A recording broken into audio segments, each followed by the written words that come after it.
Olá a todos, meu nome é Luca Benpac, sou especialista em investimentos e estou aqui para falar um pouco a respeito da importância da educação financeira, mais especificamente quebrar alguns falsos paradigmas que afastam a população brasileira do mercado financeiro. Bom, vamos começar falando sobre a Semana Mundial do Investidor, que é a campanha que motivou essa videoaula. Bom, a Semana Mundial do Investidor é uma campanha global que conta com a participação de 80 países e é promovida pela IOSCO. No Brasil, está sendo coordenada pela CVM. Bom, está em sua terceira edição e tem como objetivo promover iniciativas com foco em conscientizar a população sobre a importância da educação financeira e da proteção dos investidores. Bem, tendo dado já esse panorama inicial, um ponto de partida interessante é a pesquisa Raio-X do Investidor Brasileiro, que a Ambima fez em parceria com o Datafolha. Nós vamos falar bastante sobre ela no decorrer da apresentação, inclusive para quem quiser ver na íntegra depois, vou deixar disponível na descrição do vídeo. Bem, os primeiros dados que eu gostaria de destacar estão relacionados com o número de brasileiros que investiram seu dinheiro e uma espécie de expectativa versus realidade. Bem, a pesquisa mostra que 56% dos brasileiros tinham a intenção de investir em 2018. O número de pessoas que conseguiu economizar no decorrer do ano foi 33%. Desses 33%, somente 8% investiram em produtos financeiros, 68% deles na caderneta de poupança. Bem, então a gente consegue ver uma discrepância bem grande já nesse ponto. E um dos principais motivos para as pessoas não investirem é a falta de informação. Dúvidas, medos decorrentes de falsas crenças, muito comuns sobre o mercado financeiro, contribuem para isso. E a partir de agora vamos esclarecer essas dúvidas e apresentar a realidade do mercado financeiro. Os pontos principais serão esses: por onde começar, quanto dinheiro é necessário para começar a investir e o quão arriscado é aplicar no mercado financeiro. Bom, por onde começar? Voltando para aquela pesquisa, o Raio-X Investidor, 54% da população brasileira não conhece nenhum produto de investimento e 31% dos entrevistados que conheciam mencionou a caderneta de poupança. Bom, tendo em vista esses dados, vamos falar um pouco sobre alguns produtos de investimento, pois uma excelente forma de começar é adquirindo conhecimento, né? Começar pela renda fixa. Bom, os títulos de renda fixa funcionam como empréstimos. Você empresta dinheiro para a instituição que está emitindo o título ou que está vendendo o título pela primeira vez, e essa instituição se compromete a devolver o seu dinheiro com juros. Esses juros podem ser pré-fixados, que é quando você já sabe exatamente o quanto vai receber no vencimento da aplicação. Nesses casos, a taxa é expressa como um percentual sobre o valor emprestado. Por exemplo, 7% ao ano significa que você vai receber seu dinheiro de volta, mais 7% no final de um ano. Ou pode ser também pós-fixado, que é quando o valor dos juros acompanha algum índice. Por exemplo, o CDI, que é uma taxa que os bancos usam para fazer empréstimo entre eles. Então, se você tem um título que paga 110% do CDI ao ano, quer dizer que no final de um ano você vai receber o valor aplicado mais 110% daquela taxa que foi usada nesses empréstimos. Os pagamentos podem acontecer periodicamente, então de mês em mês, semestre em semestre, ano em ano, ou tudo na data final do investimento. E por fim, temos os emissores. Existem os títulos públicos, que são emitidos pelo governo, e títulos privados, que são emitidos por empresas. Podem ser instituições financeiras, como é o caso dos CDBs, LCI, LCA, ou de empresas não financeiras, como é o caso de debêntures, que é um outro tipo de aplicação em renda fixa. Em seguida, temos os fundos de investimento. Fundos de investimento, a gente consegue entender eles como se fossem uma espécie de condomínio. Então, vários investidores reúnem recursos e deixam esses recursos na mão de um investidor, de um gestor profissional. Esse gestor vai escolher os investimentos que vão ser usados ali e vai ser remunerado por isso. Aí, o retorno que esses investimentos que o gestor selecionou vai ser distribuído entre os investidores de acordo com as cotas que eles têm, que seriam equivalentes ao valor que eles aplicaram. Então, cada investidor vai ter um número de cotas, proporcional ao que ele investiu, e conforme os investimentos rendem, as cotas se valorizam. Como assim? Vamos ver. Por exemplo, você investiu R$100 e recebeu 100 cotas que valem R$1 cada. Agora os investimentos valorizaram e cada cota vale R$1,50. Então, você vai ter R$150 agora.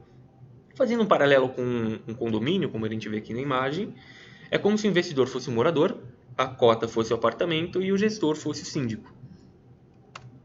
Agora, vamos falar sobre as famosas ações. Uma ação nada mais é do que uma fração da empresa. Então, quando você compra uma ação, você se torna sócio daquela empresa e passa a ter direito a receber uma parte dos lucros dela, chamada de dividendos, eventuais bonificações, que são distribuições gratuitas de novas ações, e também pode vender a sua participação quando ela se valorizar, ganhando na diferença, que é a forma mais comum, a forma que as pessoas mais conhecem, né? Que é conhecido como ganho de capital. Bom, foi possível perceber que investir no mercado financeiro não é nenhum bicho de sete cabeças. Não é necessário ser um gênio da matemática para começar. Agora, outra dúvida importante é: será que eu preciso ser rico? Quanto é necessário para começar a investir? Bom, voltando para aquela pesquisa, o Raio-X Investidor, 63% dos brasileiros que não investem alegam falta de dinheiro e baixo salário. Em média, os brasileiros acreditam que é necessário investir pelo menos R$ 1.000 nos produtos que nós acabamos de ver. Será que é verdade? Vejamos. Começar pela renda fixa. Vamos falar na mesma ordem que no tópico anterior. É possível aplicar R$ 30 em títulos do Tesouro, mais especificamente o Tesouro pré-fixado, o equivalente a uma ida no cinema para ir ver um filme 3D. Bastante acessível, né? Com relação a fundos de investimento, a partir de R$ 100 você já consegue aplicar. Seria o equivalente a comprar um tênis de corrida ou gastar R$ 4,50 em um café por dia útil.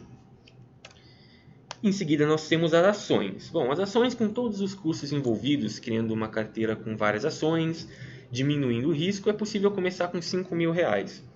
Já é um valor mais alto, mas se o investidor estiver começando a investir, ainda não tiver tantos recursos e quiser investir em ações, ele pode optar por fundos de ações. Você vai ter o equivalente a uma carteira diversificada, um profissional qualificado cuidando de seus investimentos e o valor mínimo cai para R$ 500, o equivalente a uma passagem de avião para Fortaleza. De São Paulo para Fortaleza, no caso, então já deu uma boa diminuída. É até importante destacar, né, eu acabei não mencionando na parte de fundos, que os fundos de investimento, o gestor ele vai escolher os investimentos de acordo com algumas regras que foram definidas antes. Então, alguns fundos vão ter só renda fixa, alguns só ações. No caso de um fundo que tenha só ações, o valor cai para uns R$ 500. Então, já vimos que o mercado financeiro não é só para gente rica. Agora surge uma outra dúvida que afasta muita gente do mundo dos investimentos. Investir no mercado financeiro é muito arriscado?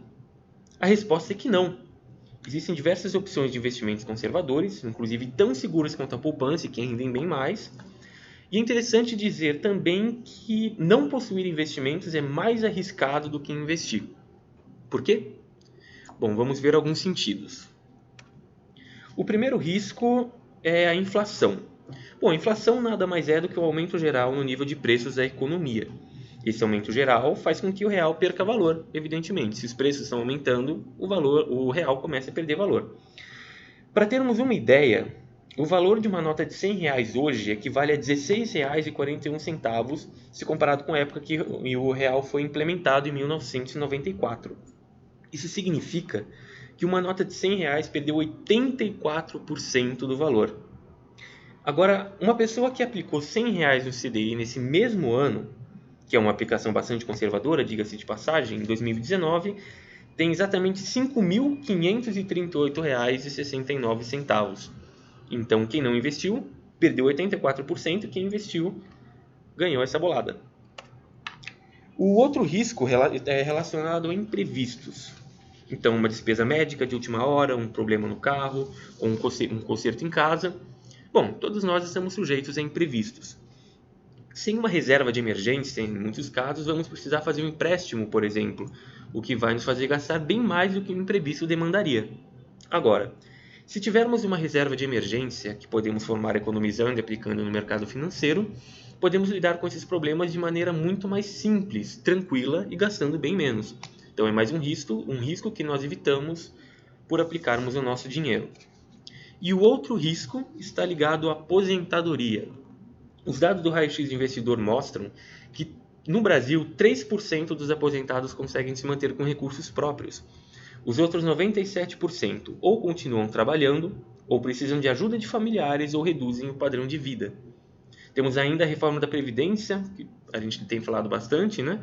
que altera alguns pontos importantes da Previdência Social e reforça as vantagens de aplicar o seu dinheiro, de forma a ser financeiramente independente na terceira idade, tendo uma vida tranquila. E quando nós falamos sobre risco no mundo dos investimentos, é importante mencionar também os diferentes perfis de risco do investidor.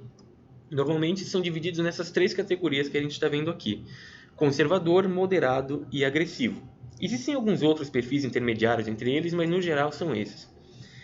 Antes de começar a investir, inclusive no processo de planejamento financeiro, se o investidor contrata um planejador profissional, a análise do perfil do investidor é essencial. Esse autoconhecimento é muito importante para aplicar o seu dinheiro de forma condizente com o seu padrão de vida, objetivos, momento e maximizar os benefícios. Muito bem, chegamos então no ponto principal, que é dar o primeiro passo. Transformar os investimentos pessoais em um hábito, né? Bom, a parte mais difícil de criar um hábito, todo mundo sabe, é dar os primeiros passos. E é a parte mais importante também. Então, comece investindo em conhecimento, se planeje e comece, independente do valor aplicado. Essa frase aqui é interessante, né? Lembre-se, não é preciso ser rico para investir, mas é preciso investir para ser rico. Então, construir um patrimônio, alcançar seus objetivos, ter maior bem-estar, tudo isso pode ser alcançado por meio de bons hábitos financeiros. E um ponto essencial é a educação financeira, que é o objetivo dessa apresentação, né? Muito bem, chegamos ao fim da apresentação. Eu agradeço a todos que tiraram tempo para participar. Espero ter contribuído para aumentar o seu conhecimento sobre finanças. Agora, se quiserem tirar dúvidas, conversar sobre o assunto, segue meus contatos, o e-mail e meu LinkedIn. Vai ser um prazer conversar, ajudar a todos. Obrigado mais uma vez e até uma próxima oportunidade.